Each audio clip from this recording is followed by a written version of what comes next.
family. Happy Sabbath. All praises go up to the Most High Living God of Israel. We thank her so very much for this blessed day, this wonderful Sabbath that has rolled around again. This is the day the Lord has made. We shall rejoice and be glad in it. All praise. So the prophetess has here for you to see tonight. The title says, "How important is bread?" Now, we know that everybody knows that food is a life sustainer, and it's important, that you eat. You don't have to eat every day. They say you fast sometimes, and we take breaks from eating and all these different things. But in the life of the Hebrew Israelites, bread was the number one staple. Number two was water. All praise. So we're going to look at how important it is for you, Hebrew Israelites, to understand about this bread. And then not only bread, unleavened bread. It's very, very important in your diet. All praise. So we're going to start out at Exodus chapter 16. We're going to look at the situation set up out in the wilderness.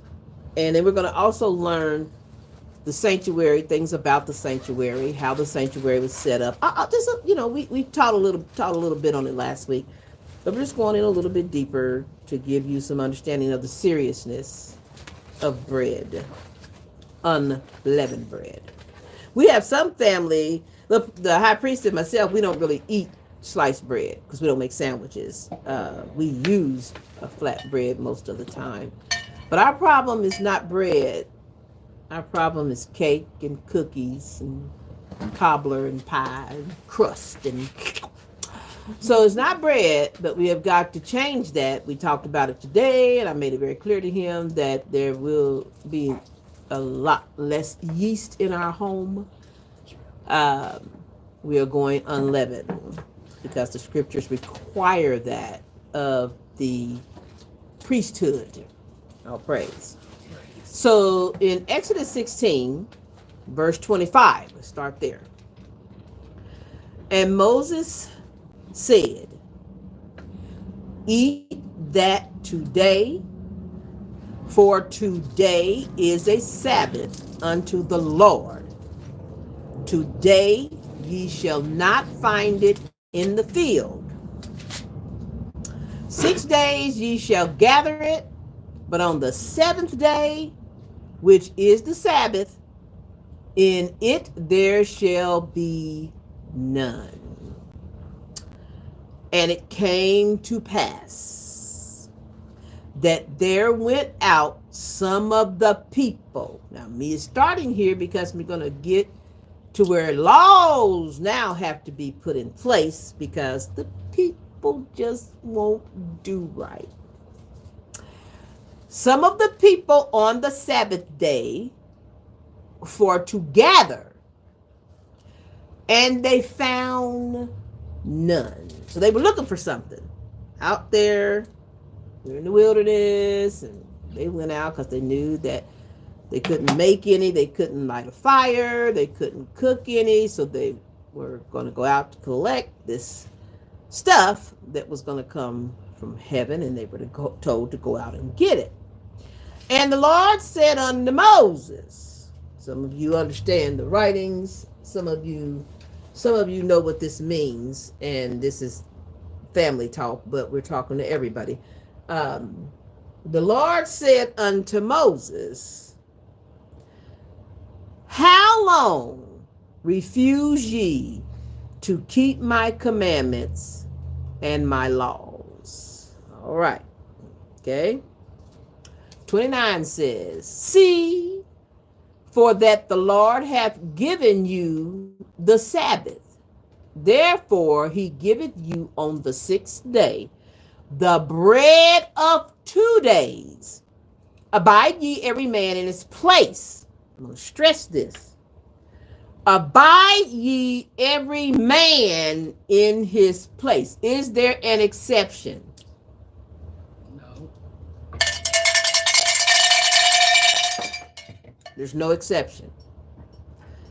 Every covers all. We've already dictionaried every. We know what every means. Every man in his place. Let no man. I'm coming here if you like this, because when we get into these other verses, you will have a more clearer understanding. Go out of his place on the 7th day. So the people rested on the 7th day. Now, this is all set up for us to live by, because this is what the Lord wanted. This is what she commanded. And it is to be kept. It's very, very, very, very, very important. This is why the Lord says, if you don't keep my commandments, you're going into captivity. What is captivity? What is captivity? It's a place where you sin against your God, because you what? You didn't keep her laws when you had them and had the ability to. So I'm going to put you in a place where you're going to be found guilty. You're going to sin. I'm putting you into captivity. All right, so now let's move on to 1 Chronicles 9. 1 Chronicles 9. So we've already established no men outside. So we know in our homeland and in the wilderness, they weren't outside. They weren't outside. Now these names, the prophetess is going to have some help, because she don't do names very well, and pronouncing them. I don't know who's that particular about them, but if you that particular, damn it, then you say it right, because the prophetess is going to say what she thinks the word says. Let me type this in here right quick, y'all. I don't have it on my computer. I have it on paper, but I want it on the computer.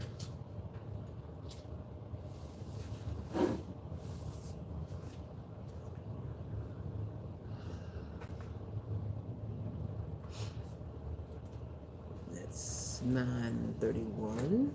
Should be up on the screen there for y'all to see. But I didn't have it on the computer because I didn't think me would be using it, but me can use it. So me's going to use it. All right, let's take a look at this. All right. First name we starting out with. Methathiah. Now, we already have told y'all a little bit about them AHs. The names that end in AH are female.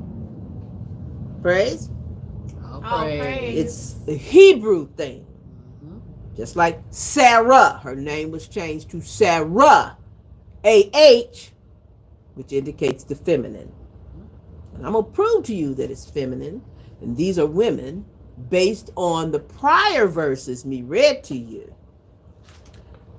One of the Levites. Now we know she's of the Levites because on the Sabbath, the priest wives are with them to help them to do the things that they need done, because they can't do a lot of these things in the household. So the Levites now have to step up in these positions. But what Levites have stepped up to do what? Who was the firstborn of Shalom and the Korahites? Had the set office over the things that were made in the pans. So she took care, and she was over it.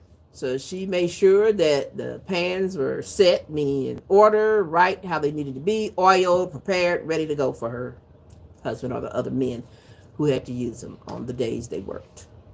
And other of their brethren, of the sons of the Kohathites, were over the showbread to prepare it every Sabbath. So this was their job on the Sabbath day. These brothers here were responsible for making sure the Sabbath bread was continual all day for the Sabbath. But the brothers aren't the ones that have to do it. See, they worked this job, but when it came to the Sabbath day, the women did it that belonged to these men. All praise. And these are the singers, the chief of the fathers of the Levites, whom remaining in the chambers were free. Okay? So we know who's free on the Sabbath. That's your signal to let you know right there who's free. All praise. All praise.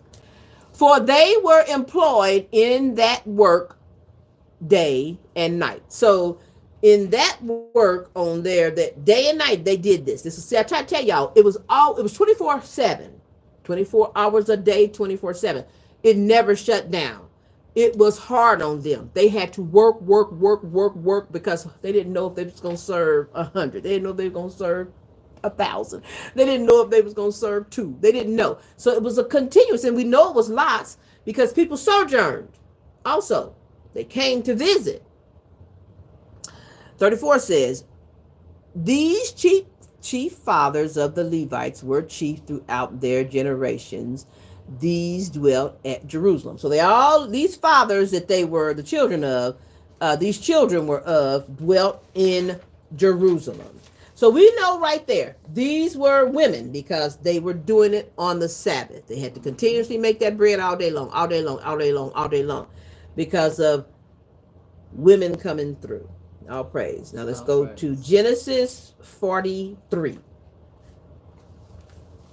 I'm going to show y'all the importance of bread. All the way back to Genesis. Let me show y'all the importance of bread. Genesis 43. Let's start at verse 30. And Joseph made haste, for his bowels did yearn upon his brethren, and he sought where to weep.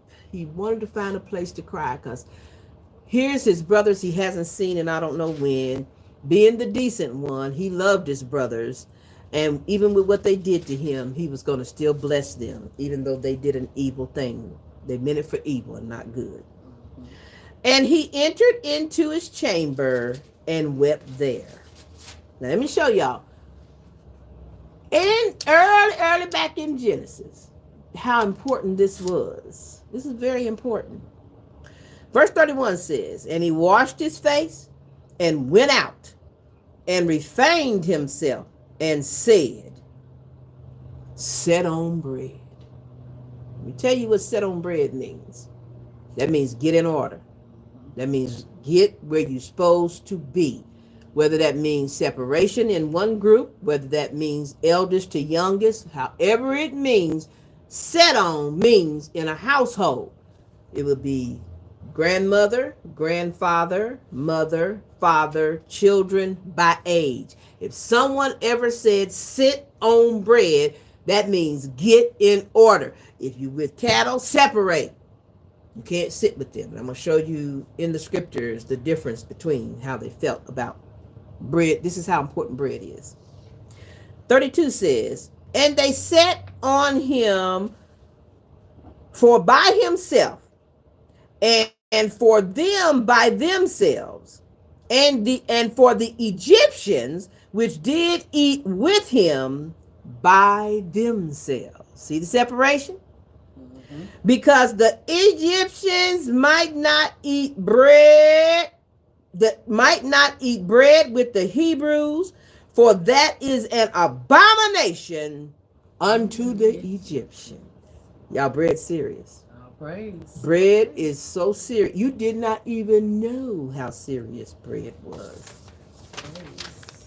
Let's go to let's see. Let's go to Numbers. Wait a minute. Is that the one I want? Yeah, I think so. Numbers 15. So the Egyptians wouldn't even break bread with you because they knew the consumption of bread. There's something about eating bread and what it does, because see, bread is a life sustainer. Mother even said, you don't live by bread alone, but by every word that proceedeth out of my mouth. You got all these billions of items on the planet that you can eat, and all she ever talks about is bread. Let's keep on going. 31, let's see. Let's start at verse 31.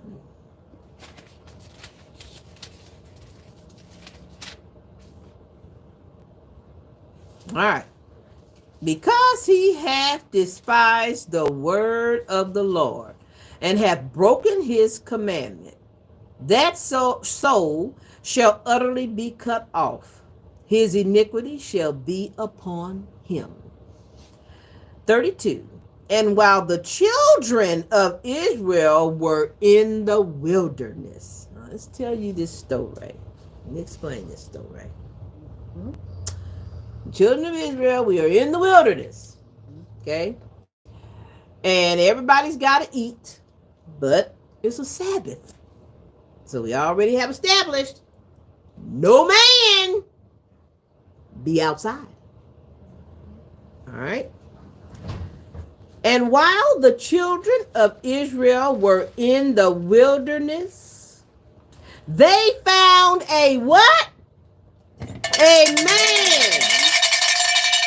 Now I'm going to explain something about this man. They found a man that gathered sticks upon the Sabbath day. This was not a Levite nor a priest, because it tells you he's just a man. So he's from one of the other tribes that sojourned into Jerusalem and was there and didn't prepare himself. He didn't get prepared for the Sabbath. So 33 says, am I at 33? Yep. 33 says, and they that found him, who was they? The women. The women found him gathering sticks, brought him unto Moses and Aaron, and unto all the congregation. Now Moses and Aaron stood at the door. Moses and Aaron stood at the door of the congregation. They brought them to the congregation, all of them. And they put him inward, because it was not declared what should be done to him. Now, this is where this law comes into place, because it wasn't already established. It was just told to him, don't be out on Sabbath, don't be out on Sabbath. Okay? 34 says, and they put him in, oh no, I did that. I'm on 35. And the Lord said unto Moses, the man shall be surely put to death. All the congregation shall stone him with stones without the camp. And if family looks at this, they have a full understanding. Okay? All right. This is how serious this thing is. This is how serious it is. 36 says, and all the congregation brought him without the camp. So if the congregation brought him without the camp, who could the congregation have been? Because there wasn't a Levite nor a priest outside. All praise to the Most High living God of Israel. And all the congregation brought him without the camp and stoned him with stones. And he died as the Lord commanded Moses. So now that's all in place. Praise. So we know how serious this bread thing is with the Lord. We know how serious the Sabbath is. So being placed in hell, being put in a place where you can't abide by her laws, could you imagine none would be alive today? None. None would be alive today. But she sent Grace, who's a gal. Ain't too many dudes named Grace. And Mercy, who's a gal. With you to keep you and keep some of you alive. All praise. Our praise. That's why you should be very grateful to the Lord and very thankful to her for everything she does. Now y'all see why they had to write them a new book. They had to write a new book. Because the new book makes it easier for a man to be sinners before the Lord. All praise. The new book says you can sin, just come as you are. I don't listen. It's all right. It's okay. The new God will say, oh, look, that's all right. We're not going to take you out in the bushes and stone you to death. We want you like you are. That old mean God in that Old Testament will kill you. And got spies everywhere looking and seeing and catching everything. So now we see how important this is. Let's go to Exodus 25. Y'all took in some air. Let's go to Exodus 25.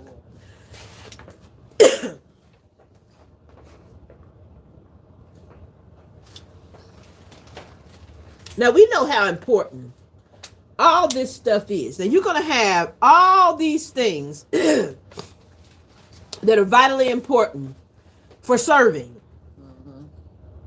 But only one thing is mentioned out of everything that's going to be brought in for this serving. Only one thing is going to be mentioned, though. Let's go to verse 28. Okay, so the verses are up there. So if you have the pictures, please put the pictures up. Okay. Stabs of wood. You don't have that.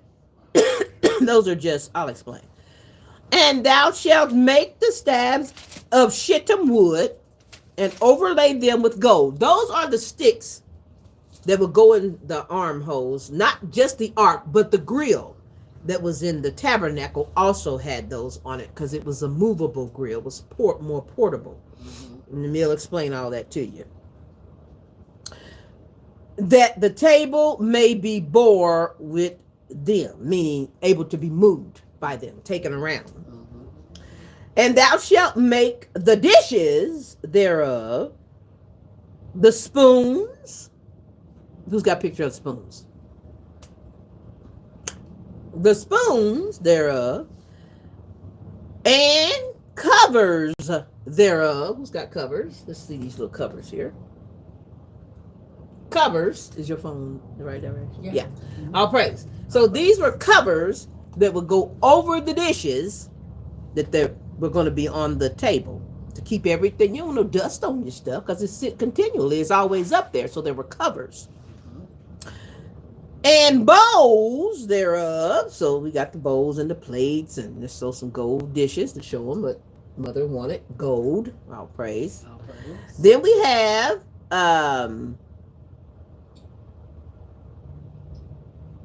it says, and then gold thou shalt make of all these things. So you have all these things. This is the bread basket, and we'll get to that grill in a minute. All right. And thou shalt set upon the table showbread before me always. Who's got always? See, it's commonly used in America as always. They put an S on everything. Always. Okay. Always. Always. All right. See what this says about always? And the way it's used here, they put an S on it instead of just saying always. But this is a continual thing. Never ending. Bread, bread, bread, bread, bread, bread, bread, bread, bread, bread, bread. Continually. Unleavened bread. Okay? She never wanted it to run out. If some got to where it wasn't the best, they would take it off the table, put up fresh. Okay? Continual thing. Same thing. 31. And thou shalt make a candlestick of pure gold, of beaten work shall the candlesticks be made, his staff, his shaft, and his balances, his bowls, um, his knops, whatever all these things. Okay, all this stuff is on the table that is going to be displayed that everyone goes in and sees, and it's all made out of gold. Okay. The table itself is made of wood covered in gold. The staves are covered in gold. Gold, gold, gold, gold, gold. Mother didn't mess around. All gold. Praise. All praise. So let's go over here now. Let's go to 2 Chronicles 2.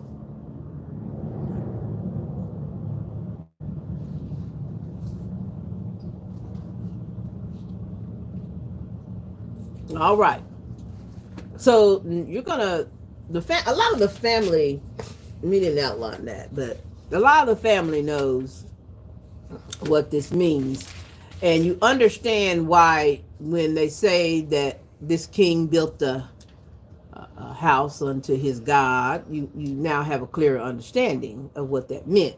It's no different than today's time. You have a house built. It's no different. Um, we're going to start at we're in chapter 2, going to verse 4. Behold, I build an house to the name of the Lord my God, to dedicate it to him, and to burn before him sweet incense, and for the continual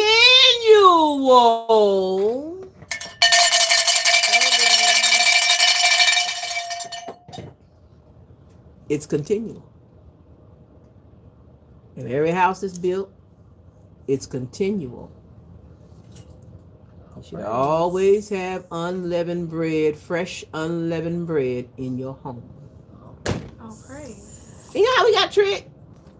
We got tricked because Wonder Bread started making them long loaves of fluffy, dough puffy, biscuity bread. Slicing it up, and you keep it in your cupboard. All praise to the Most High. All praise. We got bread. We ain't out of bread always. Somebody always making peanut butter and jelly. Sardine sandwiches, sugar sandwiches. They don't care what they make. They make anything. They slap it between two big puffy pieces of bread. Mm-hmm. This God doesn't play, y'all. The showbread. And for the burnt offering, morning and evening, on the Sabbaths, and on the new moons, and on the solemn feast of the Lord our God. This is an ordinance forever to Israel. Mm-hmm. All praise. All praise. All praise. All praise. It's important, family, that you learn how to make unleavened bread. Yes, ma'am. Get on it. Yes, ma'am. Learn how to make unleavened bread. Have fresh unleavened bread in your home. Me knows, without a shadow of a doubt, that has something to do with your healing. It has something to do with your life. Even when our mother was getting ready to feed our children in the wilderness, she made cakes, which were wafers, unleavened, and dropped them down to the children of Israel. All praise. Unleavened bread is a key to something, and we're going to find it out. All praise. That's why they make sure y'all get the croissants and the biscuits. All the stuff you ain't got no business having. And all of it's bad for your health, your heart, your skin, your everything. That yeast is no good. All praise. All praise. Trying to let all 12 tribes must know. It's all the same for all of y'all. It's just that the priesthood prepared it for the sanctuary. You prepared for your homes. All praise. Let's look at Exodus 40 and 26.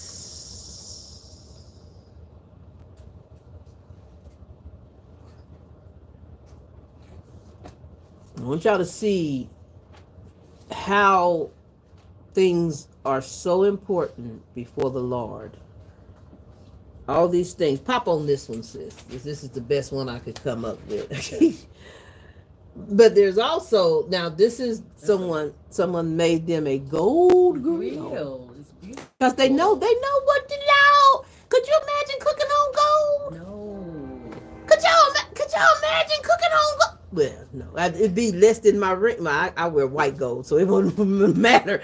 But if I had gold, I wouldn't have it wouldn't even be. You couldn't cook nothing on it. This is how much. This shows you how much we had as a people. Check this out, y'all. Gold wasn't no different than silver, brass. We had it in abundance. It even says they brought gold plates and gold forks and spoons and gold. We had it going on. So let's look at Exodus 40, verse 26. You don't have that one. You don't have that? Well, anyway, Exodus 40, verse 26. And he put the golden altar in the tent of the congregation before the veil. So me want to give you, did I give y'all that like a hibachi type photo to show you how they cooked on a grill indoors? Let's see. Should be a photo in there. There it is, right there. Yeah, there you go. All praise. All See that? praise. Yep. Everybody getting a good look at that? Mm-hmm. Like that. Huh? Your enemy knows everything about you. How many times do we have to stress? They are your enemies. They took everything from you and threw you shit to make you sin against your God. All praise. Now, this isn't an exact, but the altar was movable. It could go from station to station. It had sticks that they put in it and carried around to different tables as they served. And this is right here exactly everything. Look gold and beautiful and pretty. Yeah, you know, it's fake for them, but still, it gives you an idea of how life was a little bit back there. Yeah. All the beauty and splendor that the Most High had in the house of the congregation. All praise to the Most High. All praise to the Most High. So let's go to Genesis 3. Should be the first one on that list, sis. Okay. Genesis 3, verse 19. Now, let me show you how far back we go with bread. All the things on the face of the earth. You got plants, you got vegetables, you got meat from animals, you got meat from bugs. You listen. All the stuff in the world. Genesis 3 and 19. In the sweat of thy face shalt thou eat.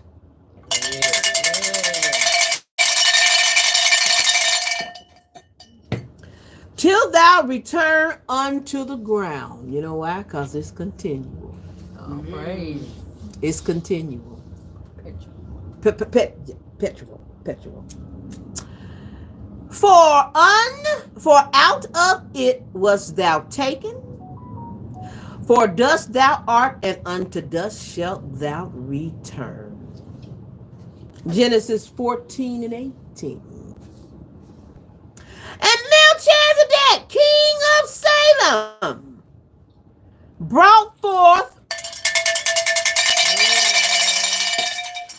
bread and wine, and he was the priest of the Most High God.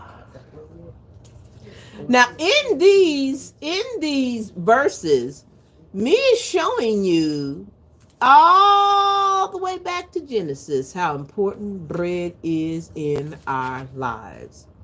It doesn't become unleavened until we get down into 19. But let's go ahead and look at 18 and 5. And I will fetch a morsel of bread, and comfort ye your hearts.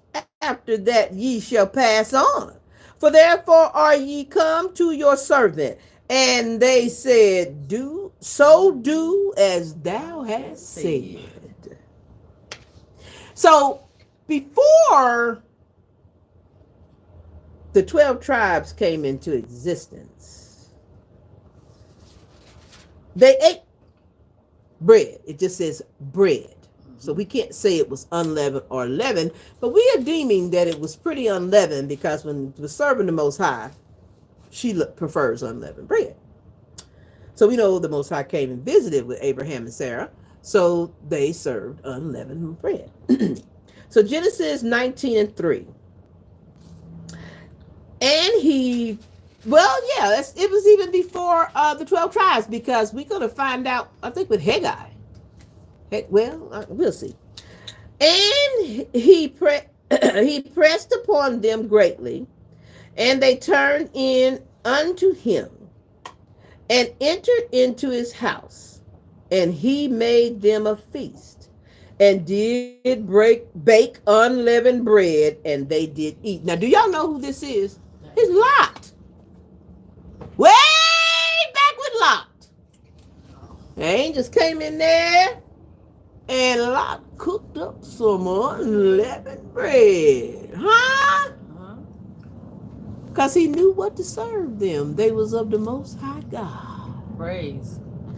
He didn't fix them no cornbread. He didn't fix them no soul food. He fixed them some unleavened bread. Yeah. Let's look at Genesis 21 and verse 14.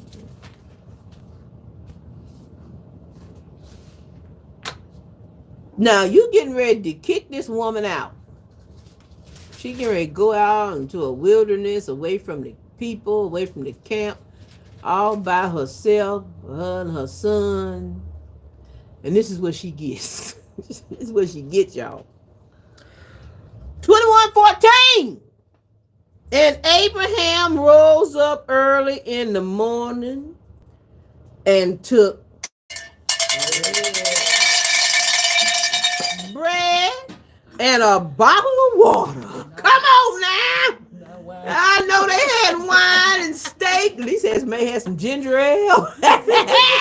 Wine, and they had steak and fish and lamb and all this stuff. And Abraham gave her bread and water. And gave it unto Haggai, putting it on her shoulder and the child, and sent her away. And she departed and wandered in the wilderness of Bathsheba with just bread and some water. Come on now, y'all know y'all find out it's something about this bread. Something about unleavened bread made by your hands. Every day. They was making it every day. That was their staple. Genesis 25 and 34. Then Jacob gave Esau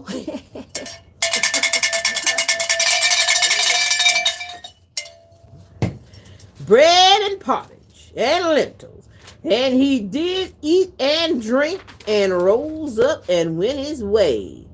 Thus Esau despised his brightness. Birthright. Genesis 27 and 17. And she gave what does that say?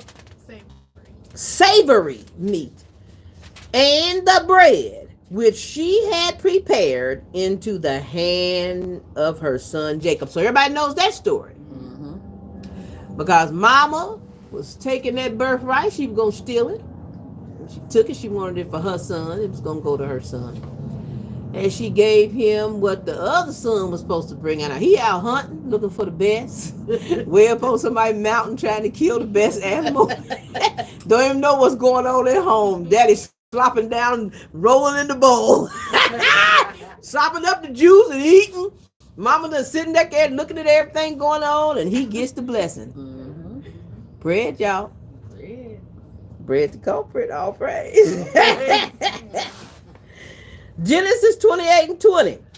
And Jacob vowed a vow, saying, if God be with me and will keep me in this way that I go, and will give me bread to eat.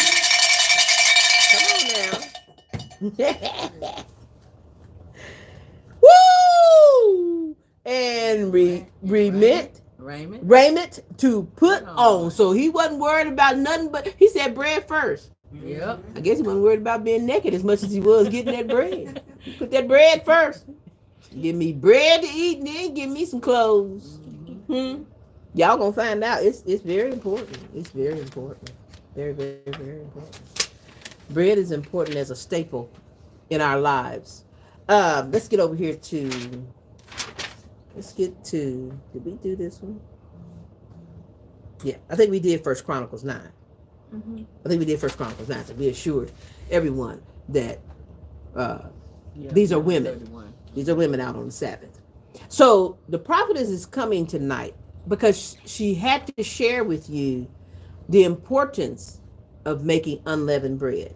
We are going to get together. We're going to get us some videos made, maybe some of the sisters. So we got some excellent cooks in the family, and they can prepare a slight video that shows how to make the unleavened bread. All praise. We can get the showing how they make the dough, because we got a lot of cattle. Cattle makes it all the time. There's nations of cattle that make unleavened bread. They took it for themselves, and that's a staple in their lives. That's the only bread they eat. Right. Huh? Lots of cattle do that. But now Israel wants that Texas Roadhouse rolls and fluffy poofy wonder shit. And that's what you say. You wonder what the fuck it is. All that wonder stuff. That gooey, squeezy stuff. Biscuits. Grands. Oh yeah, grands. I ain't gonna really talk about it too much because she got some in the refrigerator. But I ain't gonna lie to you. But that's what me uses. Me makes cinnamon rolls and we don't eat bread. We don't eat the bread, but we eat all the junk. We are junk food junkies. Y'all, I got puff pastry. I got, you name it, me got it. So we're going to clean that up a little bit, and we're going to see what it tastes like with unleavened bread. You never know, it might taste pretty good. Because you never tried it. We've never tried it. But we have learned today the importance of unleavened bread in our lives. We must